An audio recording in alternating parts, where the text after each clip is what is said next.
بالله من الشيطان الرجيم. بسم الله الرحمن الرحيم. وما أبرئ نفسي إن النفس لأمارة بالسوء إلا ما رحم ربي إن ربي غفور رحيم. وقال الملك ائتوني به أستخلصه لنفسي فلما كلمه قال إنك اليوم لدينا مكين أمين. قال اجعلني على خزائن الأرض إني حفيظ عليم. وكذلك مكنا ليوسف في الأرض يتبوأ منها حيث يشاء نصيب برحمتنا من نشاء ولا نضيع أجر المحسنين.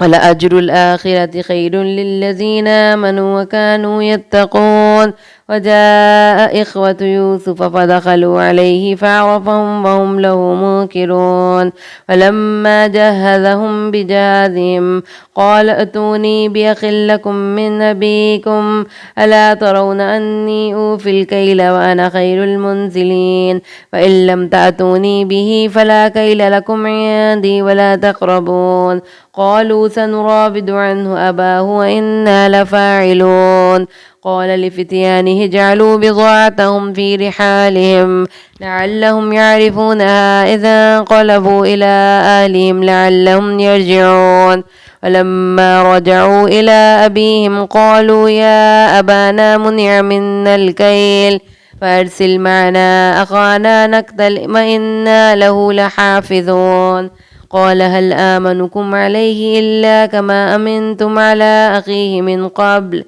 فالله خير حافظا وهو أرحم الراحمين.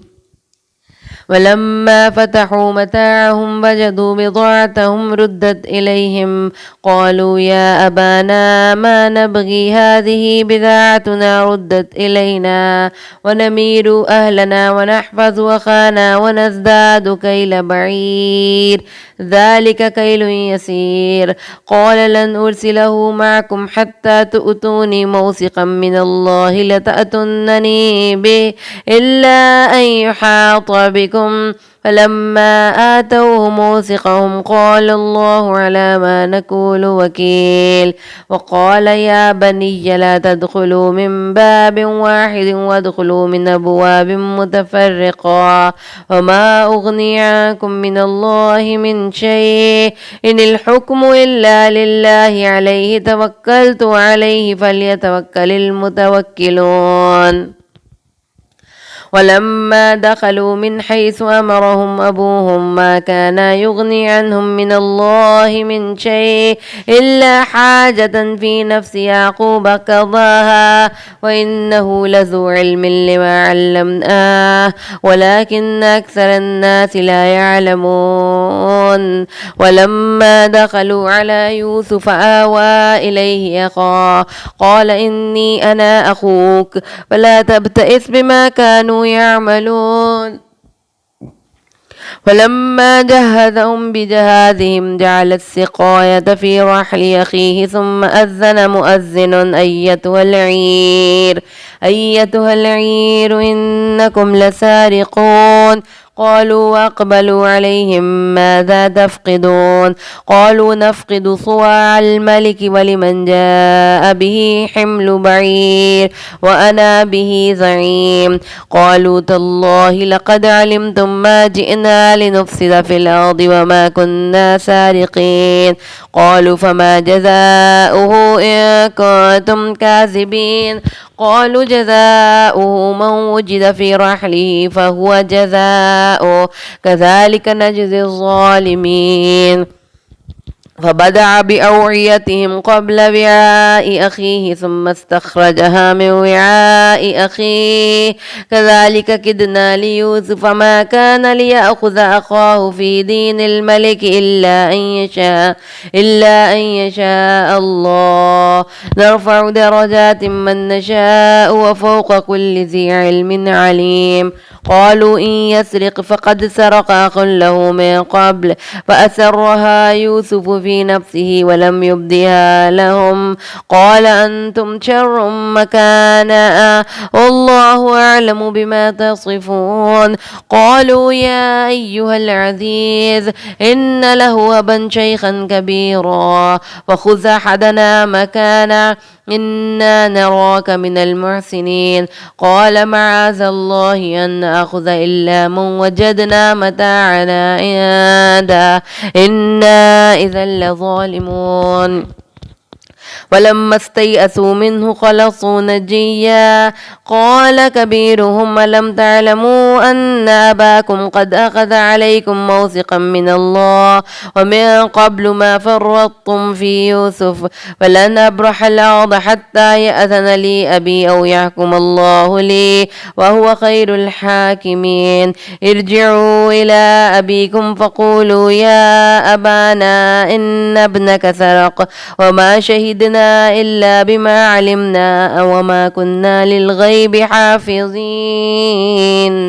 واسأل القرية التي كنا فيها والعير التي أقبلنا فيها وإنا لصادقون قال بل سبلت لكم أنفسكم أمرا فصبر جميل عسى الله أن يأتيني بهم جميعا إنه هو العليم الحكيم وتولى عنهم وقال يا أسفا على يوسف وابيضت عيناه من الحزن وهو كظيم قالوا تالله تفتأ تذكر يوسف حتى تكون حرضا أو تكون من الهالكين قال إنما أشكو بثي وحزني إلى الله وأعلم من الله ما لا تعلمون يا بني يذهبوا فتحسسوا من يوسف وأخيه ولا تيأسوا من روح الله إنه لا ييأس من روح الله إلا القوم الكافرون فلما دخلوا عليه قالوا يا أيها العزيز مسنا وأهلنا الضر وجئنا ببضاعة مزجاة فأوف لنا الكيل وتصدق علينا إن الله يجزي المتصدقين قال هل علمتم ما فعلتم بيوسف وأخيه إذ أنتم جاهلون قالوا أئنك لأنت يوسف قال أنا يوسف وهذا أخي قد من الله علينا إنه من يتق ويصبر فإن الله لا يضيع أجر المحسنين قالوا تالله لقد آثرك الله علينا إن كنا لخاطئين قال لا تثريب عليكم اليوم يغفر الله لكم وهو أرحم الراحمين اذهبوا بقميصي هذا فألقوه على وجه أبي يأت بصيرا وأتوني بأهلكم أجمعين فلما فصلت العير قال أبوهم إني لاجد ريح يوسف لولا أن تفندون قالوا تالله إنك لفي ضلالك القديم فلما أن جاء البشير ألقاه على وجهه فارتد بصيرا قال ألم أقل لكم إني أعلم من الله ما لا تعلمون قالوا يا أبانا استغفر لنا ذنوبنا إنا كنا خاطئين قال سوف أستغفر لكم ربي إنه هو الغفور الرحيم فلما دخلوا على يوسف آوى إليه أبويه وقال ادخلوا مصر إن شاء الله آمنين ورفع أبويه على العرش وخروا له سجدا وقال يا أبت هذا تأويل رؤياي من قبل قد جعلها ربي حقا وقد أحسن بي إذ أخرجني من السجن وجاء بكم من البدو من بعد أن نزغ الشيطان بيني وبين إخوتي إن ربي لطيف لما يشاء إنه هو العليم الحكيم رب قد آتيتني من الملك وعلمتني من تأويل الأحاديث فاطر السماوات والأرض أنت وليي في الدنيا والآخرة توفني مسلما والحقني بالصالحين ذلك من أنباء الغيب نوحيه إليك وما كنت لديهم إذ أجمعوا أمرهم وهم يمكرون وما أكثر الناس ولو حرصت بمؤمنين وما تسألهم عليه من أجر إن هو إلا ذكر للعالمين وكأي من آية في السماوات والأرض يمرون عليها وهم عنها معرضون وما يؤمن أكثرهم بالله إلا وهم مشركون أفأمنوا أن تأتيهم غاشية من عذاب الله أو تأتيهم الساعة بغتة وهم لا يشعرون قل هذه سبيلي يدعو إلى الله على بصيرة أنا ومن اتبعني وسبحان الله وما أنا من المشركين وما أرسلنا من قبلك إلا رجالا نوحي إليهم من أهل القرى أفلم يسيروا في الأرض فينظروا كيف كان عاقبة الذين من قبلهم ولدار الآخرة خير للذين اتقوا فلا تعقلون حتى إذا استيأس الرسل وظنوا أنهم قد كذبوا جاءهم نصرنا ونجي من نشاء ولا يرد بأسنا عن القوم المجرمين لقد كان في قصصهم عبرة لأولي الألباب ما كان حديثا يفترى ولكن تصديق الذي بين يديه وتفصيل كل شيء وهدى ورحمة لقوم يؤمنون بسم الله الرحمن الرحيم ألف لام ميم را تلك آيات الكتاب والذي أنزل إليك من ربك الحق ولكن أكثر الناس لا يؤمنون الله الذي رفع السماوات بغير عمد ترونها ثم استوى على العرش وسخر الشمس والقمر كل يجري لأجل مسمى يدبر الأمر يفصل الآيات لعلكم بلقاء ربكم توقنون وهو الذي مد الأرض وجعل فيها رواسي وأنهارا ومن كل الثمرات جعل فيها زوجين اثنين يغشي الليل النهار إن في ذلك لآيات لقوم يتفكرون وفي الأرض قطع متجاورات وجنات من أعناب وزرع ونخيل صنوان وغير صنوان يسقى بماء واحد ونفضل بعضها على بعض في الأكل إن في ذلك لآيات لقوم يعقلون وإن تعجب فعجب قولهم أإذا كنا ترابا أإنا لفي خلق جديد أولئك الذين كفروا بربهم وأولئك الأغلال في أعناقهم وأولئك أصحاب النار هم فيها خالدون ويستعجلونك بالسيئة قبل الحسنة وقد خلت من قبلهم المثلات إن ربك لذو مغفرة للناس على ظلمهم إن ربك لشديد العقاب ويقول الذين كفروا لولا أنزل عليه آية من ربه إنما أنت منذر ولكل قوم هاد الله يعلم ما تحمل كل أنثى وما تغيض الأرحام وما تزداد وكل شيء عنده بمقدار عالم الغيب والشهادة الكبير المتعال سواء منكم من أسر القول ومن جهر به ومن هو مستخف بالليل والسارب بالنهار له معقبات من بين يديه ومن خلفه يحفظونه من أمر الله إن الله لا يغير ما بقوم حتى يغيروا ما بأنفسهم وإذا أراد الله بقوم سوءا فلا مرد له وما لهم من دونه من وال هو الذي يريككم البرق خوفا وطمعا وينشئ السحاب الثقال ويسبح الرعد بحمده والملائكة من خيفته ويرسل الصواعق فيصيب بها من يشاء وهم يجادلون في الله وهو شديد المحال له دعوة الحق والذين يدعون من دونه لا يستجيبون لهم بشيء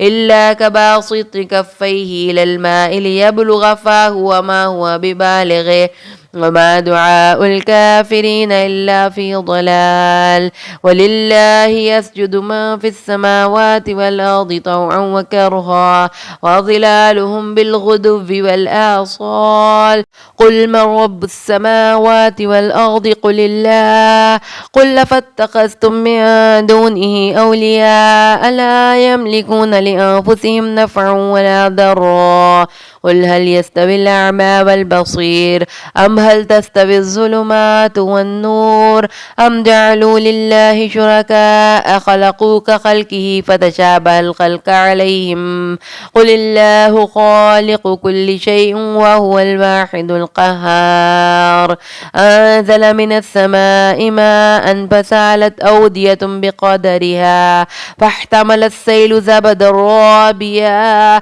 ومما يوقدون عليه في النار ابتغاء حلية أو متاع زبد مثله كذلك يضرب الله الحق والباطل فأما الزبد فيذهب جفاء وأما ما ينفع الناس فيمكث في الأرض كذلك يضرب الله الأمثال للذين استجابوا لربهم الحسنى والذين لم يستجيبوا له لو أن لهم ما في الأرض جميعا ومثله معه لافتدوا به أولئك لهم سوء الحساب ومأواهم جهنم وبئس المهاد أفمن يعلم أن ما أنزل إليك من ربك الحق كمن هو أعمى إنما يتذكر أولو الألباب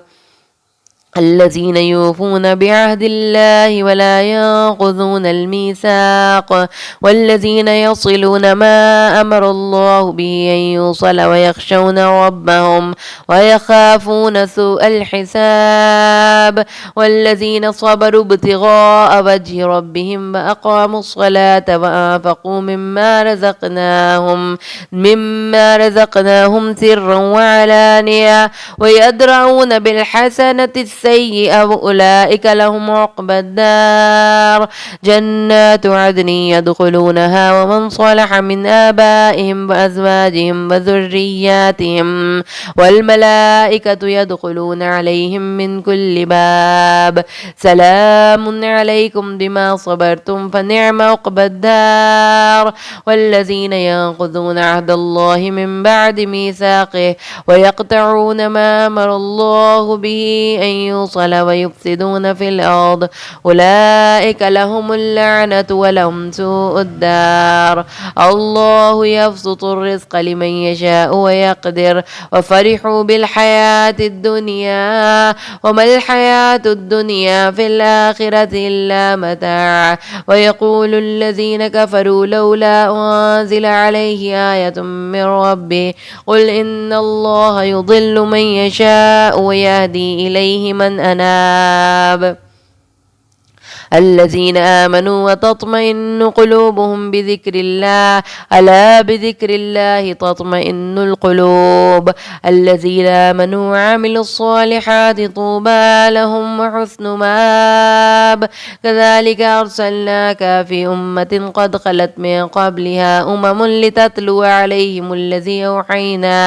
أوحينا إليك وهم يكفرون بالرحمن قل هو ربي لا إله إله إلا هو عليه توكلت وإليه متاب ولو أن قرآنا سيرت به الجبال وقطعت به الأرض وكلم به الموتى بل لله الأمر جميعا أفلم يئس الذين آمنوا أن لو يشاء الله لهدى الناس جميعا ولا يزال الذين كفروا تصيبهم بما صنعوا قارعة أو تحل قريبا من دارهم حتى يأتي وعد الله إن الله لا يخلف الميعاد ولقد استهزئ برسل من قبلك فأمليت للذين كفروا ثم أخذتهم فكيف كان عقاب أفمن هو قائم على كل نفس بما كسبت وجعلوا لله شركاء قل سموهم أم تنبئونه بما لا يعلم في الأرض أم بظاهر من القول بل زين للذين كفروا مكرهم وصدوا عن السبيل ومن يضلل الله فما له من هاد ولهم عذاب في الحياة الدنيا ولعذاب الآخرة أشق وما لهم من الله من واق مثل الجنة التي وعد المتقون تجري من تحتها الأنهار أكلها دائم وظلها تلك عقبى الذين اتقوا وعقبى الكافرين النار والذين آتيناهم الكتاب يفرحون بما أنزل إليك ومن الأحزاب من ينكر بعضه قل إنما أمرت أن أعبد الله ولا أشرك به إليه أدعو وإليه مآب وكذلك أنزلناه حكما عربيا ولئن اتبعت أهواءهم بعدما جاءك من العلم ما لك من الله من ولي ولا واق ولقد أرسلنا رسلا من قبلك وجعلنا لهم أزواجا وذرية وما كان لرسول أن يأتي بآية إلا بإذن الله لكل أجل كتاب يمحو الله ما يشاء ويثبت عنده أم الكتاب وإما نرينك بعض الذي نعدهم أو نتوفينك فإنما عليك البلاغ وعلينا الحساب أولم يروا أنا نأتي الأرض ننقصها من أطرافها والله يحكم لا معقب لحكمه وهو سريع الحساب وقد مكر الذين من قبلهم فلله المكر جميعا يعلم ما تكسب كل نفس وسيعلم الكفار لمن عقبى الدار ويقول الذين كفروا لست مرسلا قل كفى بالله شهيدا بيني وبينكم ومن عنده علم الكتاب بسم الله الرحمن الرحيم ألف لام را كتاب أنزلناه إليك لتخرج الناس من الظلمات إلى النور بإذن ربهم إلى صراط العزيز الحميد الله الذي له ما في السماوات وما في الأرض وويل للكافرين من عذاب شديد الذين يستحبون الحياة الدنيا على الآخرة ويصدون عن سبيل الله ويبغونها عوجا أولئك في ضلال بعيد وما أرسلنا من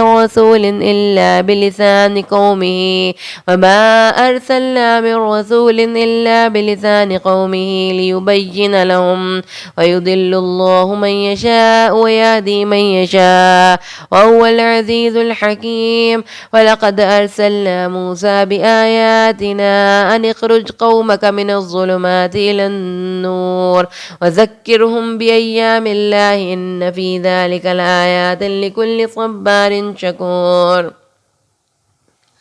وإذ قال موسى لقومه اذكروا نعمة الله عليكم إذ أنجاكم من آل فرعون يسومونكم سوء العذاب ويذبحون أبناءكم ويستحيون نساءكم وفي ذلكم بلاء من ربكم عظيم وإذ تأذن ربكم لئن شكرتم لأزيدنكم ولئن كفرتم إن عذابي لشديد وقال موسى إن تكفروا أنتم وما في الأرض جميعا فإن الله لغني حميد ألم يأتكم نبأ الذين من قبلكم قوم نوح وعاد وثمود والذين من بعدهم لا يعلمهم إلا الله جاءتهم رسلهم بالبينات فردوا أيديهم في أفواههم وقالوا إنا كفرنا بما أرسلتم به وإنا لفي شك مما تدعوننا إليه مريب قالت رسلهم أفي الله شك فاطر السماوات والأرض يدعوكم ليغفر لكم من ذنوبكم ويؤخركم إلى أجل مسمى قالوا إن أنتم إلا بشر مثلنا تريدون أن تصدونا عما كان يعبد آباؤنا فأتونا بسلطان مبين قالت لهم رسلهم إن نحن إلا بشر مثلكم ولكن الله يمن على من يشاء من عباده وما كان لنا أن نأتيكم بسلطان إلا بإذن الله وعلى الله فليتوكل المؤمنون وما لنا ألا نتوكل على الله وقد هدانا سبلنا ولنصبرن على ما آذيتمونا وعلى الله فليتوكل المتوكلون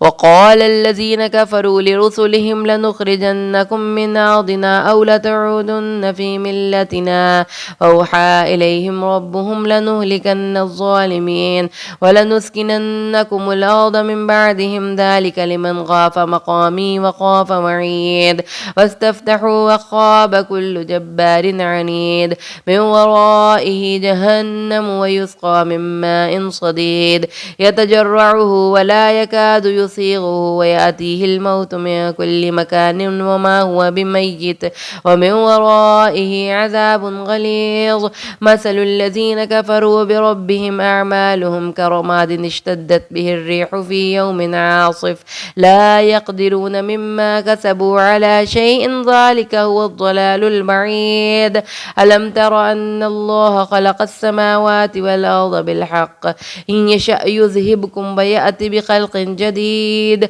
وما ذلك على الله بعزيز وبرزوا لله جميعا فقال الضعفاء للذين استكبروا إنا كنا لكم تبعا فهل أنتم مغنون عنا من عذاب الله من شيء قالوا لو هدانا الله لهديناكم سواء علينا أجزعنا أم صبرنا ما لنا من محيص وقال الشيطان لما قضي الأمر إن الله وعدكم وعد الحق ووعدتكم فأخلفتكم وما كان لي عليكم من سلطان إلا أن دعوتكم فاستجبتم لي فلا تلوموني ولوموا أنفسكم ما أنا بمصرخكم وما أنتم بمصرخي إني كفرت بما أشركتمون من قبل إن الظالمين لهم عذاب أليم وأدخل الذين آمنوا وعملوا الصالحات جنات تجري من تحتها الأنهار خالدين فيها بإذن ربهم تحيتهم فيها سلام ألم تر كيف ضرب الله مثلا كلمة طيبة كشجرة طيبة أصلها ثابت وفرعها في السماء تؤتي أكلها كل حين بإذن ربها ويضرب الله الأمثال للناس لعلهم يتذكرون ومثل كلمة خبيثة كشجرة خبيثة اجتثت من فوق الأرض ما لها من قرار يثبت الله الذين آمنوا بالقول الثابت في الحياة الدنيا وفي الآخرة ويذل الله الظالمين ويفعل الله ما يشاء. ألم تر إلى الذين بدلوا نعمة الله كفرا وأحلوا قومهم دار البوار جهنم يصلونها وبئس القرار وجعلوا لله أندادا ليضلوا عن سبيله قل تمتعوا فإن مصيركم إلى النار قل لعبادي الذين آمنوا يقيموا الصلاة وينفقوا مما رزقناهم سرا وعلانية من قبل أن يأتي يوم لا بيع فيه ولا خلال الله الذي خلق السماوات والأرض وأنزل من السماء ماء فأخرج به من الثمرات رزقا لكم وسخر لكم الفلك لتجري في البحر بأمره وسخر لكم الأنهار وسخر لكم الشمس والقمر دائبين وسخر لكم الليل والنهار وآتاكم من كل ما سألتموه وإن تعدوا نعمة الله لا تحصوها إن الإنسان لظلوم كفار. وإذ قال إبراهيم رب اجعل هذا البلد آمنا واجنبني وبني أن نعبد الأصنام رب إنهن أضللن كثيرا من الناس ومن تبعني فإنه مني ومن عصاني فإنك غفور رحيم ربنا إني أسكنت من ذريتي بواد غير ذي زرع عند بيتك المحرم ربنا ليقيموا الصلاة واجعل أفئدة من الناس تهوي إليهم وارزقهم من الثمرات لعلهم يشكرون ربنا إنك تعلم ما نخفي وما نعلن وما يخفى على الله من شيء في الأرض ولا في السماء الحمد لله الذي وهب لي على الكبر إسماعيل وإسحاق إن ربي لسميع الدعاء رب اجعلني مقيم الصلاة ومن ذريتي ربنا وتقبل دعاء ربنا اغفر لي ولوالدي وللمؤمنين يوم يقوم الحساب ولا تحسبن الله غافلا عما يعمل الظالمون إنما يؤخرهم ليوم تشخص فيه الأبصار مهطعين مقنعي رؤوسهم لا يرتد إليهم طرفهم وأفئدتهم هواء وأنذر الناس يوم يأتيهم العذاب فيقول الذين ظلموا ربنا أخرنا إلى أجل قريب نجب دعوتك ونتبع الرسل أفلم تكونوا أقسمتم من قبل ما لكم من زوال وسكنتم في مساكن الذين ظلموا أنفسهم وتبين لهم كيف فعلنا بهم وضربنا لكم الأمثال وقد مكروا مكرهم عند الله مكرهم وإن كان مكرهم لتزول منه الجبال فلا تحسبن الله مخلف وعده رسله إن الله عزيز ذو انتقام يوم تبدل الأرض غير الأرض والسماوات وبرزوا لله الواحد القهار وترى المجرمين يومئذ مقرنين في الأصفاد سرابيلهم من قطران وتغشى وجوههم النار ليجزي الله كل نفس ما كسبت إن الله سريع الحساب هذا بلاغ للناس ولينذروا به وليعلموا أنما هو إله واحد وليذكر أولو الألباب بسم الله الرحمن الرحيم ألف لام را تلك آيات الكتاب وقرآن مبين صدق الله العظيم.